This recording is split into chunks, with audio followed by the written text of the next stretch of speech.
નમસ્કાર ગુજરાત। આજે આપણે જોઈશું 17 ડિસેમ્બર 2024નું મોસ્ટ ઇમ્પોર્ટન્ટ કરંટ અફેર। તે પહેલાં ખાસ કરીને ચેનલ ઉપર નવા હોય તો ચેનલને સબસ્ક્રાઈબ કરી લેવી, વિડીયો પસંદ આવે તો લાઈક કરવો અને તમારા મિત્રો સુધી શેર પણ કરી દેવો। તો ચલીએ આજનો ક્લાસ શરૂ કરીએ આપણે। તો ભારતની પ્રથમ ડાયાબિટીસ બાયોબેંક કયા શહેરમાં સ્થાપવામાં આવી છે? તો ચેન્નઈ ખાતે સ્થાપવામાં આવી છે આ બેંક। પ્રથમ છે એટલા માટે આઈએમપી। તો Indian council of medical research અને મદ્રાસ ડાયાબિટીસ રિસર્ચ ફાઉન્ડેશન વચ્ચે સહયોગ પર ચેન્નઈમાં ભારતની પ્રથમ ડાયાબિટીસ બાયોબેંક સ્થાપવામાં આવી છે। અને આનો ઉદ્દેશ્ય તો કે ડાયાબિટીસના કારણોને અદ્યતન સંશોધન અને સરળ બનાવવાનું છે। ભારતમાં તેને અન્ય પેટર્નની વાત કરીએ સંબંધિત સ્વાસ્થ્ય સ્થિતિઓ પર ધ્યાન કેન્દ્રિત કરશે। ટૂંકમાં ડાયાબિટીસનો વધારે પડતો અભ્યાસ કરી એની ખતમ કરવાની વિધિ અહીં કરવામાં આવશે, એટલું યાદ રાખવું। ત્યારબાદ તો કે કયો દેશ જે પીણું શેક છે જેને યુનેસ્કો દ્વારા સાંસ્કૃતિક વારસાના દરજ્જામાં સામેલ કરવામાં આવ્યું છે? તો આ જાપાનનું એક પીણું છે।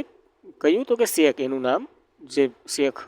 અને જાપાની પીણું શેક જે બદામ શેક નથી, ખાલી શેક છે, જે યુનેસ્કો દ્વારા સાંસ્કૃતિક વારસાનો દરજ્જો મળ્યો છે। અને સાંસ્કૃતિક વારસામાં અભિન્ન ચોખાન વાઇન અથવા તો યુનેસ્કો અમૃતિક સાંસ્કૃતિક વારસાની યાદીમાં ઉમેરવામાં આવ્યું છે। તો એક પ્રકારનો દારૂ છે, આ પીને તમે હાલક ડોલક થવા લાગો।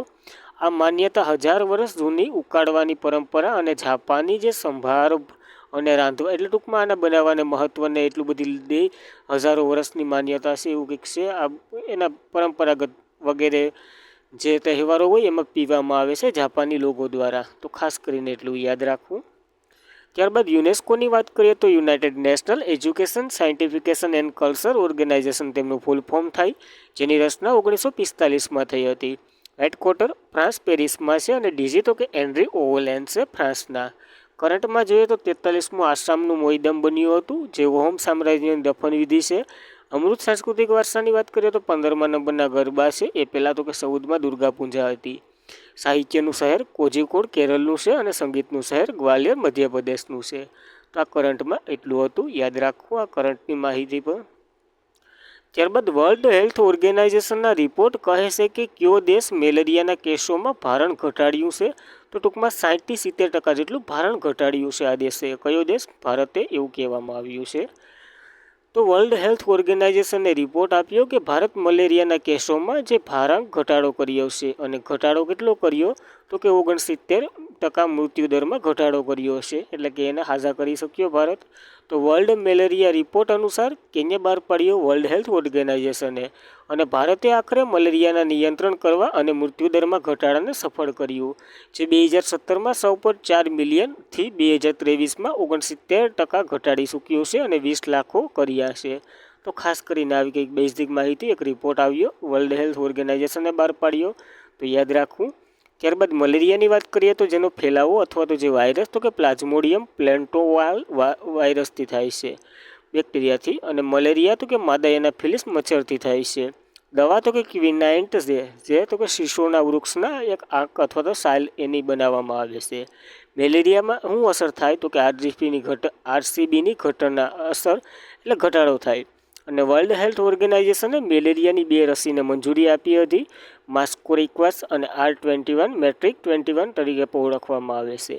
જ્યારે મેલેરિયા દિવસ 2025 એટલે કે 25 એપ્રિલે ઉજવવામાં આવે છે, અને ભારતનો લક્ષ્ય 2030નો છે મેલેરિયાનો હાવ ખતમ કરી નાખવાનો।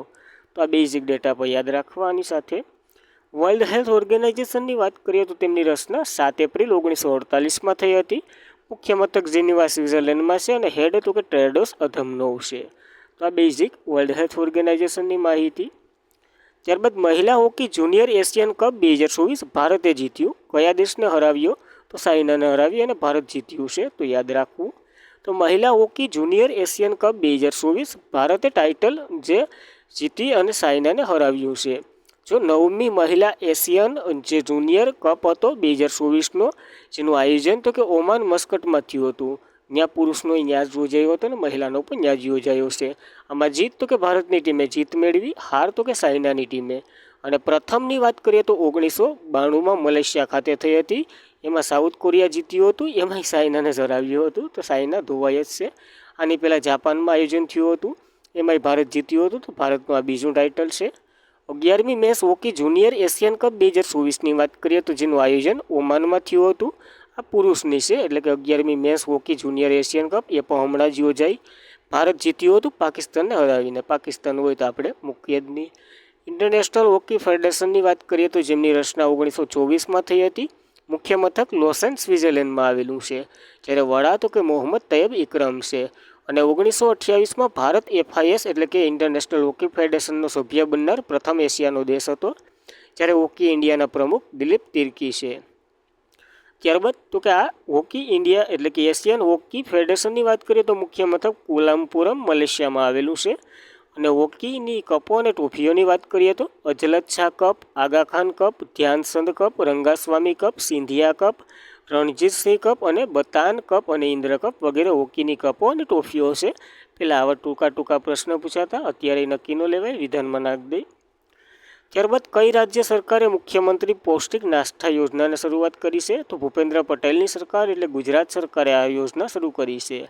તો ગુજરાત રાજ્ય સરકારે મુખ્યમંત્રી પૌષ્ટિક અલ્પાહાર યોજના એટલે કે મુખ્યમંત્રી પૌષ્ટિક નાસ્તાની યોજના શરૂ કરી છે. અને આ તો કે ગુજરાતના CM ભૂપેન્દ્ર પટેલે વિદ્યાર્થીઓમાં પૌષ્ટિક નાસ્તો પૂરો પાડવા અને સુપોષિત એટલે કે કુપોષણથી ગુજરાત મિશન હેઠળ મુખ્યમંત્રી પૌષ્ટિક અલ્પાહાર યોજના શરૂ કરી છે. ટૂંકમાં દૈનિક નાસ્તો, મધ્યાભોજન ઉપરાંત સુખડી, સણા, શાક અને મિશ્રિત દાળ ભાત વગેરે મળશે. બાળકોને મધ્યાભોજન સિવાયની વાત છે, નાસ્તાની પણ યોજના કરવામાં આવી છે. અને ધોરણ 8 સુધીના બાળકોને આવરી લેશે આ યોજના. તો ખાસ કરીને યાદ રાખવી, આવી કંઈક યોજના પણ હતી. ત્યારબાદ તે તો કે PM મોદીની જે પઢાઈ ભી પોષણ ભી કાર્યક્રમ સાથે સુર સંગીત છે, એટલે કે એના અંતર્ગત આની રચના કરવામાં આવી છે. અને શ્રી અન્નમાંથી એટલે કે બાજરીમાંથી બનાવેલ કેલરી પ્રોટીન સમૃદ્ધ નાસ્તોને ભાર મૂકશે. તો શ્રી અન્ન વર્ષ તરીકે પણ આપણે જાહેર કર્યું હતું આપણી મેરે G20ની જ્યારે અધ્યક્ષતા હતી ત્યારે. કયું વર્ષ? કોમેન્ટ કરી દો. ગુજરાતની વાત કરીએ તો કેપિટલ ગાંધીનગર છે, CM ભૂપેન્દ્ર પટેલ અને ગવર્નર આચાર્ય દેવવ્રત છે. તો એટલી માહિતી યાદ રાખવી ગુજરાત વિશે પણ. ત્યારબાદ રાજ્ય સરકારની થોડીક યોજનાઓ જોઈ લઈએ તો શ્રમિક બસેરા યોજના એ પણ ગુજરાતની જ છે. હર ઘર હર ગૃહિણી યોજના હરિયાણાની છે. દીનદયાળ સ્પર્શ યોજના પોસ્ટ વિભાગે શરૂ કરી હતી. સુભદ્રા યોજના ઓડિશાની છે. આમાં કેટલા રૂપિયા આપવામાં આવે છે હમણાં આપણે જોયા હતા, કોમેન્ટ કરી દઉં. મુખ્યમંત્રી બાળ પૌષ્ટિક આહાર યોજના હિમાચલ પ્રદેશની છે. મુખ્યમંત્રી સુખાશ્રમ યોજના હિમાચલ પ્રદેશની છે. મુખ્યમંત્રી સુખ શિક્ષા યોજના એ હિમાચલ પ્રદેશની જ છે. મુખ્યમંત્રી નિજુદ મોઈની આસોલી યોજના આસામની છે. ઉપવન યોજના અને હેરિટેજ ટી દત્તક યોજના યુપીની છે. રાજીવ ગાંધી નાગરિક અભ્યાસક્રમ યોજના તેલંગાણાની છે. અને મુખ્યમંત્રી યુવા સાહસી વિકાસ યોજના ઉત્તર પ્રદેશની છે. તો એટલી આના વગરની યોજનાઓ પણ યાદ રાખવી. ત્યારબાદ તાજેતરમાં સરસામાં રહેલા ઉસ્તાદ ઝાકિર હુસેન કયા સંગીત વાદક સાથે સંકળાયેલા હતા? તો તબલા વાદક હતા. એમનું 73 વર્ષની વયે અવસાન થયું છે મુંબઈ, મહારાષ્ટ્ર ખાતે. તો ઉસ્તાદ ઝાકિર હુસેનની યાદ કરી લઈએ સિલીવારમાં. તો ઝાકિર હુસેન 73 વર્ષની જે ભારતીય વૈશ્વિક સંગીતકારો સાથે તેમનો સહયોગ માટે પ્રખ્યાત, જે એક વર્ષ એટલે કે આ વર્ષના અંતમાં અવસાન પામ્યા છે. એની સિદ્ધિઓની વાત કરીએ તો 1988માં પદ્મશ્રી, 2002માં પદ્મભૂષણ, 2023માં પદ્મ વિભૂષણ અને 2024માં ગ્રેમી એવોર્ડ મળેલો છે. ગ્રેમી એવોર્ડ ટોટલ 4 વખત એમને મળેલો છે. પસ્તો માટે શ્રેષ્ઠ વૈશ્વિક સંગીત પ્રદર્શન એવોર્ડ 2024 પર પ્રાપ્ત થયો છે. અને સંગીત નાટ્ય અકાદમી પુરસ્કાર 1990માં, જ્યારે મધ્યપ્રદેશની સરકાર રહી જતી હતી અહીંયા કાલિદાસ સન્માન પર 2006માં આપી દીધું. તો 2024નું કાલિદાસ સન્માન પણ હમણાં જ અપાયું મધ્યપ્રદેશની સરકાર દ્વારા. કોને અપાયું? કોમેન્ટ કરી દો. ત્યારબાદ થોડીક નિધનો જોઈ લે જે તાજેતરમાં થયા હોય તે. અરુણા વાસુદેવ જે તો કે એશિયાની સિનેમાની માતા ગણવામાં આવે છે. રાકેશ પાલ ભારતીય કોસ્ટગાર્ડના DG 25મા નંબરના એનું. રામનારાયણ અગ્રવાલ જે અગ્નિમેન ઓફ ઇન્ડિયા તરીકે જાણીતા હતા. નટવરસિંહ ભૂતપૂર્વ વિદેશ પ્રધાન રહી ચૂક્યા. સાલસાંગ માસ જે મિસ્ટલ ક્વીન તરીકે મેઘાલયના ભૂતપૂર્વ CM રહી ચૂક્યા. બૃદેશ્વર ભટ્ટાચાર્ય જે પશ્ચિમ બંગાળના ભૂતપૂર્વ CM છે વગેરેનું તાજેતરમાં જ અવસાન થયું છે. તો કયા વ્યક્તિ કયા સાથે સંકળાયેલા છે એ ખાસ કરીને યાદ રાખવું. ત્યારબાદ તાજેતરમાં જ રાષ્ટ્રીય પંચાયત પુરસ્કારો એકંદરે સંસારમાં પ્રથમ નંબર ઉપર કયું રાજ્ય આવ્યું છે એ વાત કરેલી છે. ઓલરાઉન્ડરમાં ગુજરાત 5મા નંબરે છે. પહેલા નંબર ઉપર આંધ્રપ્રદેશ આવેલું છે. તો જોવું. તો રાષ્ટ્રીય પંચાયત પુરસ્કારો આપવામાં આવ્યા છે પંચાયત દિવસની નિમિત્તે. તો પંચાયત દિવસ ક્યારે ઉજવવામાં આવે છે એ કોમેન્ટ કરી દો. તો રાષ્ટ્રીય પંચાયત પુરસ્કાર 2024 એ 45 અસાધારણ પંચાયતો ગ્રામીણ ભારતમાં ટકાઉ અને સર્વસન્માનવેશક વિકાસમાં તેમના યોગદાન માટે આપવામાં આવ્યા છે. અને best practice on work on awardee પંચાયતો એ નામનું પુસ્તકનું પણ અનાવરણ કર્યું છે. આ જગ્યાએ દ્રૌપદી મુર્મુ પણ હાજર હતા. અને કાર્બન ન્યુટ્રલ વિશેષ પંચાયત પુરસ્કારોની વાત કરીએ તો પહેલા નંબર ઉપર મહારાષ્ટ્ર, બીજા નંબર ઉપર ઓડિશા અને ત્રીજા નંબર ઉપર ઉત્તર પ્રદેશ છે. 4 શ્રેણીમાં ટોટલ એવોર્ડો આપ્યા. બીજી આ 3 શ્રેણી આવી. ગ્રામ ઉર્જા સ્વરાજ વિશેષ પંચાયત પુરસ્કારોમાં મહારાષ્ટ્ર, ઓડિશા અને ત્રિપુરા છે. પંચાયત ક્ષમતા નિર્માણ સર્વોચ્ચ સંસ્થા પુરસ્કાર કેરળ, મહારાષ્ટ્ર અને ઓડિશા છે. જ્યારે નાનાજી દેશમુખ સર્વોચ્ચ પંચાયત સત વિકાસ પુરસ્કાર કુલ 9 પંચાયતને પસંદ કરી છે. એ 9ના નામ કંઈ લખવાના ન હોય, ખાલી આંકડો યાદ રાખજો. એ તો નકર એક વખત જોઈને જવું તમારી પરીક્ષા અગાઉ આ બધી પુરસ્કારો. જ્યારે રાષ્ટ્રીય પંચાયત પુરસ્કારો એકંદરે સંસારમાં વાત કરીએ તો પહેલા નંબર ઉપર આંધ્રપ્રદેશ, ત્યારબાદ આસામ અને બિહાર, છત્તીસગઢ પછી ગુજરાત 5મા નંબરે છે. વસ્તીમાં 5મા નંબરે છે. એની ઘોડે છે વસ્તીમાં નહીં, હવે શું કહેવા, વિસ્તારમાં 5મા નંબરે છે. તો 24 એપ્રિલ રાષ્ટ્રીય પંચાયત દિવસ ઉજવવામાં આવે છે. અને 73મો બંધારણીય સુધારો અધિનિયમ જે લાગ્યો હતો એમાં 1992માં જે અમલીકરણ યાદીમાં એને ઉમેર્યું હતું. અને જેનો અમલ તો કે 1993માં થયો હતો. અને રાજીવ રંજનસિંહ હાલ પંચાયત વિભાગના મંત્રી છે. આની સાથે જ આ ડેરી અને પશુપાલનના પણ મંત્રી રહી ચૂક્યા. એટલે કે હાલ એની મેરેજ અહેવાલો છે પંચાયતી રાજનો અને બંનેનો. તો ખાસ કરીને એટલી પંચાયત વિશે માહિતી યાદ રાખવી. ત્યારબાદ કયું રાજ્ય સંપૂર્ણપણે GEM લાગુ કરનાર પ્રથમ રાજ્ય બન્યું છે? તો યોગી સરકાર, ઉત્તર પ્રદેશે કન્ફર્મ કરી દીધું. તો ઉત્તર પ્રદેશ સંપૂર્ણપણે GEM લાગુ કરનાર પ્રથમ રાજ્ય બન્યું છે. હવે GEM એટલે જે ગવર્મેન્ટ સરકાર એટલે ગવર્નર્સ માર્કેટ પ્લેસ બન્યું છે ઉત્તર પ્રદેશ. સિસ્ટમનો સંપૂર્ણ અભ્યાસ કરનાર ઉત્તર પ્રદેશ ભારતમાં પ્રથમ બન્યું છે. અને આના હેતુની વાત કરીએ તો ભ્રષ્ટાચારને દૂર કરવો અને સપ્લાયરો વચ્ચે વ્યાજબી સ્પર્ધા સુનિશ્ચિત કરવાનો છે. તો જોયા કેન્દ્ર સરકારની માર્કેટ પ્લેસ આખી એના વિશે માહિતી. તો GEMની આપનાર ઉત્તર પ્રદેશ વાર્ષિક રૂપિયા 2 કરોડથી વધુ બચત કરી શકે છે એવી અપેક્ષા સાથે અહીંયા સંપૂર્ણપણે વાપરી લીધું છે આ. જ્યારે EME એટલે કે હું આનું ફૂલ ફોર્મ થાય ગવર્મેન્ટ એટલે કેન્દ્ર સરકારની માર્કેટ પ્લેસ એક એપ છે. એના દ્વારા એની શરૂઆત 2006માં થઈ હતી, જે નરેન્દ્ર મોદી સરકારે કરી હતી. અને આત્મનિર્ભર ભારતને પ્રોત્સાહન આપવા માટે દેશમાં જે મેક ઇન ઇન્ડિયા પ્રોગ્રામ અંતર્ગત રાજ્ય સંચાલિત એજન્સીઓ માટે online trading platform government market place છે. જેને ખાસ કરીને આનું full form government market place છે, એને યાદ રાખવું. આમાં શું થાય તો કે જો હમણાંનું જ ઉદાહરણ લઈએ. હમણાં કંઈક વિદ્યા અને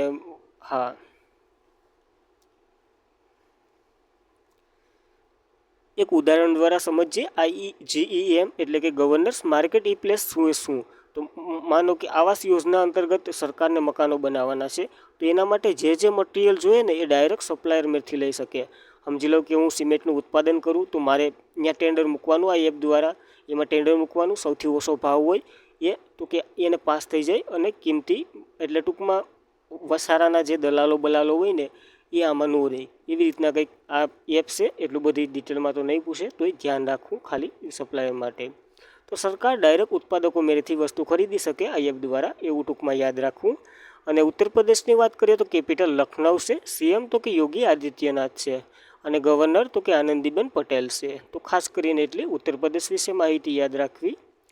ત્યારબાદ તાજેતરમાં જ કોના શ્રેષ્ઠ નોન ફિક્શન પુસ્તક માટે ક્રોસવર્ડ એવોર્ડ મળ્યો છે? તો KJS ઢિલ્લોનનું આ પુસ્તક છે એને એવોર્ડ મળ્યો છે. તો લેફ્ટનન્ટ જનરલ KJS ઢિલ્લોનના સમસણીઓને શ્રેષ્ઠ નોન ફિક્શન પુસ્તક માટે ક્રોસવર્ડ એવોર્ડ મળ્યો છે. અને આ ભૂતપૂર્વ સિનાર કોપ્સ કમાન્ડર લેફ્ટનન્ટ જનરલ એટલે કે નિવૃત્ત છે હાલ કમલજીત સિંહ ઢિલ્લોનના સમસણો એટલે કે કિતને ગાજી ગયે માય લાઈફ સ્ટોરી એ એક પુસ્તક છે. એના ઉપર એને આ એવોર્ડ મળ્યો છે. કયો તો કે ક્રોસવર્ડ એવોર્ડ મળ્યો છે. અને લોકપ્રિય પસંદગી વર્ગમાં શ્રેષ્ઠ નોન ફિક્શન ટાઇટલ માટે ક્રોસવર્ડ બુક એવોર્ડ આ જીત્યું છે. તો ખાસ કરીને નામ, પુસ્તક અને કયો એવોર્ડ મળ્યો છે એ યાદ રાખવો. ત્યારબાદના થોડાક એવોર્ડો જોઈ લે તો 2024 માટે 25મો લાલ બહાદુર શાસ્ત્રી રાષ્ટ્રીય પુરસ્કાર રાજ્યસિંહ બિરલાને મળ્યો છે. એલેક્ઝાન્ડર ડનનું જે યુએસના છે એમને સ્ટાર રામાનુજન એવોર્ડ 2024 મળ્યો છે. ઇન્ટરનેશનલ એસ્ટ્રોનોમિકલ ફેડરેશન જે વર્લ્ડ સ્પેસ એવોર્ડ એ સોમનાથનને આપ્યો. માનવવાદી પુરસ્કાર 2024 મોહનજીને મળ્યો છે. 2023 માટે કાલિદાસ સન્માન એવોર્ડ મધ્યપ્રદેશની સરકાર દ્વારા રઘુપતિ ભટ્ટને મળ્યો છે. આગળના પ્રશ્નનો જવાબ મળી ગયો.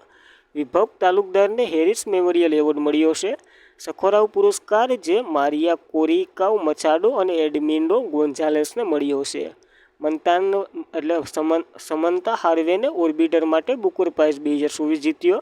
મારિયા વિક્ટોરિયા જુવાન માટે એસ્ટ્રિયલ ગાર્ડિયન નર્સ એવોર્ડ જીત્યો. ફિલિપ્સ નોયલ સત્યજીત રે લાઇફટાઇમ અચીવમેન્ટ એવોર્ડ મળ્યો છે. સૂર્યબાલા જેને 34મા વ્યાસ સન્માન માટે કોણ દેશ કા વાસી વેણુ કી ડાયરી એના માટે મળ્યો છે 34મો વ્યાસ સન્માન. તો ખાસ કરીને આ એવોર્ડો યાદ રાખવા. ત્યારબાદ એક કેલેન્ડર વર્ષમાં 4 ઓડીઆઈ એટલે કે વન ડે સદી ફટકારનાર પ્રથમ મહિલા ક્રિકેટર કોણ બન્યા છે? સ્મૃતિ મંધાના બન્યા છે. તો સ્મૃતિ મંધાનાએ બનાવ્યો મોટો રેકોર્ડ, બની પ્રથમ મહિલા ક્રિકેટર. તો સ્મૃતિ મંધાનાએ એક કેલેન્ડર વર્ષમાં એટલે કે જાન્યુઆરીથી ડિસેમ્બર સુધીમાં 4 ઓડીઆઈ સદી ફટકારી અને પ્રથમ મહિલા ક્રિકેટર બની ઇતિહાસ રચ્યો. તેણીએ પર્થમાં જે ઓસ્ટ્રેલિયામાં યોજાઈ હતી ત્રીજી ઓડીઆઈ દરમિયાન 103 બોલ સદી ફટકારી અને પૂરી કરી. ટોટલ 4 સદી ફટકારી ચૂક્યા છે, તો યાદ રાખવું. અને વનડેમાં સૌથી વધુ સદી ફટકારનાર ખેલાડી તો કે મેલ રેનિંગ ઓસ્ટ્રેલિયાના છે 15 સદી ફટકારનાર. જ્યારે સ્મૃતિ મંધાના વનડેમાં સતત સદી ફટકારનાર પ્રથમ ભારતીય મહિલા ક્રિકેટર બની છે. તો બંને વચ્ચે કન્ફ્યુઝન યાદ રાખવું. જ્યારે ક્રિકેટનું કરજનાની વાત કરીએ તો 9મો મહિલા T20 વર્લ્ડ કપ 2024 સંયુક્ત આરબ અમીરાતમાં યોજાયો હતો. ક્યાં યોજાવાનો હતો ને ક્યાં યોજાયો? અમીરાતમાં યોજાયો છે. આની પહેલાં ક્યાં યોજાવાનો હતો? ત્યાં તો કે કટોકટી લાગી, પછી ઘણું થયું. એના જે પીએમ હતા એ ભાગી ગયા, ભારતના શરણે આવ્યા હતા, ત્યાંથી રશિયા ગયા, ઘણું બધી થઈ ગયું. તો જો ન્યૂઝીલેન્ડ જીત્યું હતું, દક્ષિણ આફ્રિકાને હરાવ્યું. 9મો match T20 World Cup 2024 West Indies અને યુએસમાં યોજાયો હતો. ભારત જીત્યું હતું, દક્ષિણ આફ્રિકાને હરાવ્યું. અને જે ભારતીય પ્રથમ મહિલા સ્પેસ ક્યુટર જેન્સી કલ્યાણી બન્યા હતા, જે તો કે પીસની દેખરેખ કરે એવી મહિલા. અને આઈસીસી હોલ ઓફ ફેમમાં સામેલ થનાર પ્રથમ ભારતીય મહિલા ડાયના એડુલ્જી છે. જ્યારે બીજા તો કે નીતુ ડેવિડ હમણાં જ બન્યા છે. તો માહિતી યાદ રાખવી. અને આ સાથે આપણે આપણા ક્લાસને સમાપ્ત કરીએ છીએ. તો ખાસ કરીને મિત્રો વિડીયો પસંદ આવે લાઇક કરો, તમારા મિત્રોને શેર કરો અને ચેનલને સબસ્ક્રાઈબ ન કરી હોય તો સબસ્ક્રાઈબ કરી લેવી. Thank you for watching this video. જય હિન્દ, જય ભારત.